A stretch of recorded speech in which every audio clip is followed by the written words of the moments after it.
আল্লাহর হাবিব সাল্লাল্লাহু আলাইহি ওয়াসাল্লাম বলেছেন, শেষ জামানায় এমন কিছু মেয়ে বের হবে যে মেয়েগুলো কাপড় পরবে, পোশাক পরবে, বাট দেখলে মনে হবে উলঙ্গ হেঁটে বেড়াচ্ছে।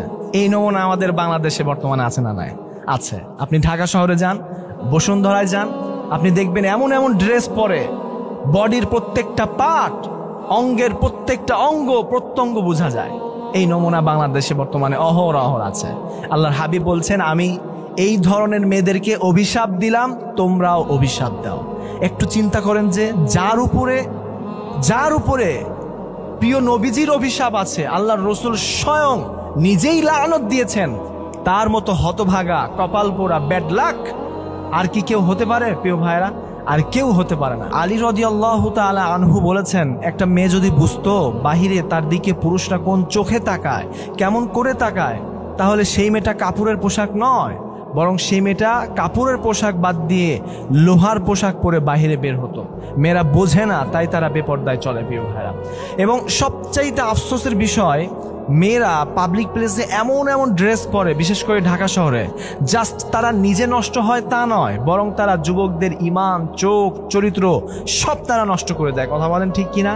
যুবকদের সব কিছু তারা নষ্ট করে দেয়। ইভেন ঢাকা শহরের মেয়েদের কাছে জিন্সের প্যান্ট পরা, টি শার্ট পরা, টপ পরা, ছোট ছোট ড্রেস পরা পাবলিক প্লেসে, it was very normal fact for her, একদম very common fact for them, কিছু মনেই করে না তারা। অথচ এটাকে আপনি একবার ভাবেন যে এই মেয়েটা মরলে কি হতে পারে, তার কবরটা কতটা ভয়ঙ্কর হতে পারে।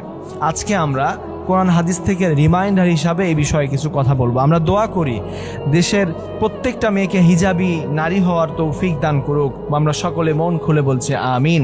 বেপর্দা নারী, হিজাববিহীন নারী হচ্ছে একদম উলঙ্গ নারীর মতো।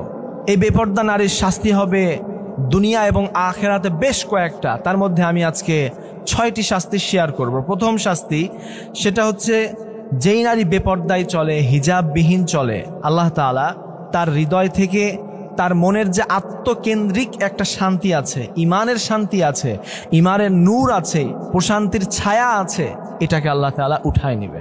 নাউযুবিল্লাহি মিন যালিক। ইমানের নূর উঠে যাবে, মনে কোনো শান্তি থাকবে না। আচ্ছা, এখন প্রশ্ন, হুজুর অনেক মেয়েই তো বেপর্দায় চলে, but they are happy, they are okay, they are fine, they are absolutely cool, তাদের তো কোনো অসুবিধা নাই, তারা তো কোনো অশান্তিতে নাই, নর্মালি চলছে। মাথায় রাখবেন, যখন কোনো মানুষের কাছে অন্যায়টা আর অন্যায় মনে হয় না, গুনাহকে গুনাহ মনে হয় না, তখন বুঝতে হবে ওই মানুষের হৃদয়ে যে একটা ইমানের নূর থাকে, এটাকে উঠিয়ে নিয়েছেন এক সত্তা। আওয়াজ দিয়ে বলেন, তিনি কে? আল্লাহ তাআলা। আল্লাহর হাবিব বলেছেন, ইদা সাররাতকা হাসানাতুকা ওয়াসাআতকা সাইয়্যাতুকা ফাআনতা মুমিন। যখন তোমার ভালো কাজ তোমাকে ভালো অনুভূতি দান করে এবং খারাপ কাজ তোমাকে খারাপ অনুভূতি দেয়, তখন বুঝতে হবে তোমার হৃদয়ে ইমানের নূর দান করেছেন একজন। আওয়াজ দিয়ে বলেন, তিনি কে? তিনি হচ্ছেন আল্লাহ তাআলা। আর যখন তোমার ভালো আমল করলেও ভালো লাগে, খারাপ কাজ করলেও ভালো লাগে, ভালো আমল করলেও টের পায় না, গুনাহ করলেও তার মাঝে কোনো অনুতপ্ত বোধ কাজ করে না, তখন বুঝতে হবে সে নামে মুসলমান হতে পারে, বাট সে কাজে মুসলমান হয়নি। তার হৃদয়ে যে ইমানের নূর ছিল, এটাকে আল্লাহ তাআলা উঠিয়ে নিয়েছেন। সুতরাং বেপর্দা নারীর প্রথম যে শাস্তি, সেটা হচ্ছে যে তার হৃদয় থেকে আল্লাহ তাআলা মনের যে একটা প্রশান্তি আছে, মনের যে একটা শান্তি আছে, পিস অফ হার্ট, হৃদয়ের একটা শান্তি আছে, এটাকে আল্লাহ তাআলা উঠায় নিবে। নাউযুবিল্লাহি মিন যালিক। 2 নাম্বার শাস্তি, যেই মেয়ে বেপর্দা হবে, পর্দাবিহীন চলবে, আল্লাহি, আল্লাহর কসম, আল্লাহর সিস্টেম হিসাবে সে কখনো ভালো জীবনসঙ্গী পাবে না। আল্লাহ তাআলা কোরআনে বলেন, আল খবিসাতু লিল খবিসিনা ওয়াল খবিসুনা লিল খবিসাত আত-তাইয়িবাতু লিত-তাইয়িবিনা আত-তাইয়িবুনা লিত-তাইয়িবাত। যে যেমন তার জীবনসঙ্গী তেমন।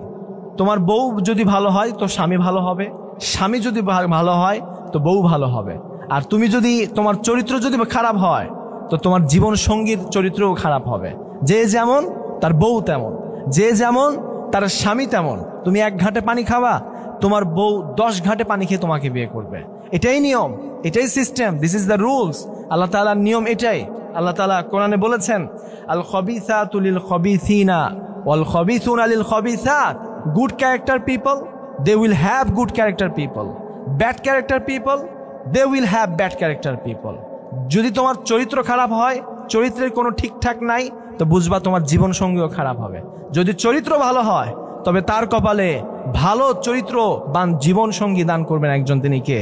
এবং চরিত্রহীন নারী অর্থাৎ বেপর্দা নারী কখনো দিনদার চরিত্রবান যুবককে ডিজার্ভ করে না, সে পাবেও না। এটাই আল্লাহর নিয়ম, এটাই রুলস। সুতরাং 2 নাম্বার শাস্তি বা পানিশমেন্ট হচ্ছে বেপর্দা নারীর, সেটা হচ্ছে যে সে ভালো জীবনসঙ্গী পাবে না। অতএব ভালো জীবনসঙ্গী, ভালো মানুষ, দিনদার চরিত্রবান যুবক পেতে চাইলে পর্দার দরকার আছে, হিজাব মেনটেন করার দরকার আছে, নেকাব পরার দরকার আছে, নিজের সতীত্ব রক্ষা করার দরকার আছে, নিজেকে পবিত্র রাখার দরকার আছে। আল্লাহ আমাদের মা বোনদেরকে হেদায়েত দান করুক। 3 নাম্বার যে পানিশমেন্ট, যেই মেয়ে বেপর্দা চলবে, আল্লাহ তাআলা 3 নাম্বার যে শাস্তি তার হবে সেটি হচ্ছে যে তার থেকে আল্লাহর রহমত উঠিয়ে যাবে। মনে রাখবেন, যে বেপর্দায় চলে তার উপরে আল্লাহর কোনো রহমত থাকে না।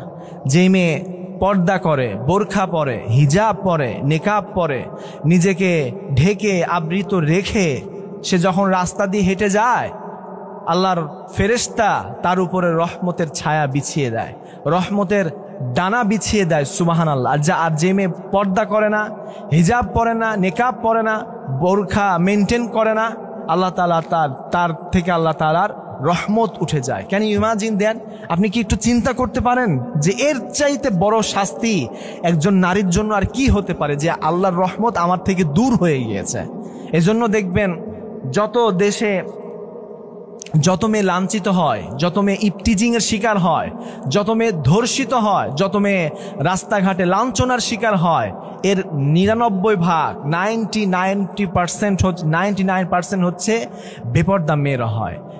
বোরখা পরা, যে মেয়ে বোরখা পরে, হিজাব পরে, নেকাব পরে, নিজেকে ঢেকে আবৃত রেখে সে যখন রাস্তা দিয়ে হেঁটে যায়, একজন দুশ্চরিত্র যুবকও তাকে সম্মান করতে বাধ্য হয়, বিকজ তার উপরে আল্লাহর রহমত থাকে, রহমতের ফেরেশতা তার উপরে রহমতের ডানা বিছিয়ে দেয়, রহমতের ছায়া বিছিয়ে দেয়। সুতরাং 3 নাম্বার পানিশমেন্ট বেপর্দা নারীর জন্য, যে আল্লাহর রহমত তার উপরে থাকে না। 4 নাম্বার যে পানিশমেন্ট, সেটা হচ্ছে, এটা বলতে গেলে আমাকে হাদিস বলতে হবে।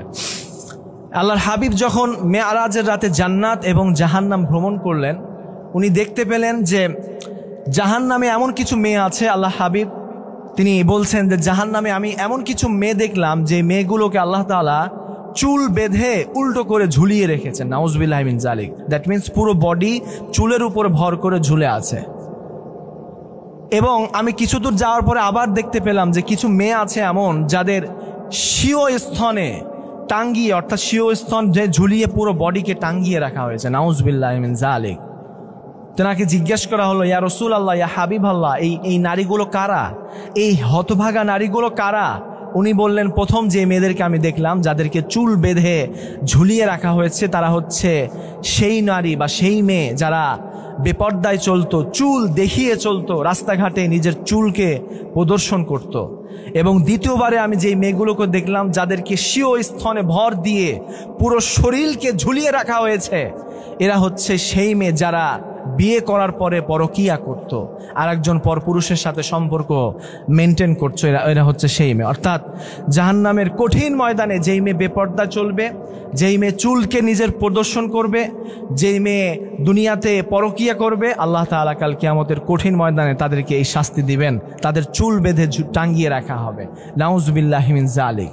5 নাম্বার সেই যেই শাস্তি বেপর্দা নারীর জন্য হবে, সেটা হচ্ছে যে আল্লাহর হাবিব সাল্লাল্লাহু আলাইহি ওয়াসাল্লাম বলেছেন, শেষ জামানায় এমন কিছু মেয়ে বের হবে যে মেয়েগুলো কাপড় পরবে, পোশাক পরবে, বাট দেখলে মনে হবে উলঙ্গ হেঁটে বেড়াচ্ছে। এই নমুনা আমাদের বাংলাদেশে বর্তমানে আছে না? নাই, আছে। আপনি ঢাকা শহরে যান, বসুন্ধরায় যান, আপনি দেখবেন এমন এমন ড্রেস পরে, বডির প্রত্যেকটা পার্ট, অঙ্গের প্রত্যেকটা অঙ্গ প্রত্যঙ্গ বোঝা যায়। এই নমুনা বাংলাদেশে বর্তমানে অহরহ আছে। আল্লাহর হাবিব বলছেন, আমি এই ধরনের মেয়েদেরকে অভিশাপ দিলাম, তোমরাও অভিশাপ দাও। একটু চিন্তা করেন যে যার উপরে প্রিয় নবীজির অভিশাপ আছে, আল্লাহর রাসূল স্বয়ং নিজেই লানত দিয়েছেন, তার মতো হতভাগা, কপাল পোড়া, ব্যাড লাক আর কি কেউ হতে পারে? প্রিয় ভাইরা, আর কেউ হতে পারে না। তাহলে বেপর্দা নারীর উপরে আল্লাহ রসুলের অভিশাপ। আর যার উপরে আল্লাহ রসুলের অভিশাপ সে কখনো ভালো থাকতে পারে না, তার জন্য জান্নাত হারাম হয়ে যাবে প্রিয় ভাইরা। এটা হচ্ছে 5 নাম্বার শাস্তি। 6 নাম্বার শাস্তি, যে মেয়ে বেপর্দায় চলে, পর্দাবিহীন চলে, হিজাব মেনটেন করে চলে না, তার 6 নাম্বার যে শাস্তি সে হচ্ছে সেই মেয়ে জাহান্নামী। যে বেপর্দায় চলে, বোরখা পরে না, হিজাব পরে না, পাবলিক প্লেসে নিজের চুলকে প্রদর্শন করে চলে, সেই মেয়ে জাহান্নামী। হাদিসটা শোনেন, আল্লাহ রসুল সাল্লাল্লাহু আলাইহি ওয়াসাল্লাম বলেছেন, যারা যেই উম্মতরা আমার সুন্নতকে অস্বীকার করবে বা আমার জান্নাতকে অস্বীকার করবে, জান্নাতকে তারা যেতে চাইবে না, জান্নাতকে জান্নাত মনে করবে না, তারা জাহান্নামী। এবার আসেন পয়েন্টে, যে মেয়েরা বোরখা পরে না, হিজাব পরে না, এর মানে হচ্ছে আল্লাহ রসুলের সুন্নতকে তারা অস্বীকার করছে। আর যে আল্লাহ রসুলের সুন্নতকে অস্বীকার করছে, তার মানে সে জান্নাতকে অস্বীকার করছে, তার জন্য জাহান্নাম ওয়াজিব হয়ে যাবে প্রিয় ভাইরা। এজন্য 6 নাম্বার যে নারীর শাস্তি, সবচাইতে ডেঞ্জারাস শাস্তি, যে এই মেয়ে জাহান্নামী হয়ে যাবে। আল্লাহ তাআলা আমাদের মা বোনদেরকে হেদায়েত দান করুক। আমরা দোয়া করি দেশের প্রত্যেকটা নারীকে হিজাবী নারী হওয়ার তৌফিক দান করুক, আমিন।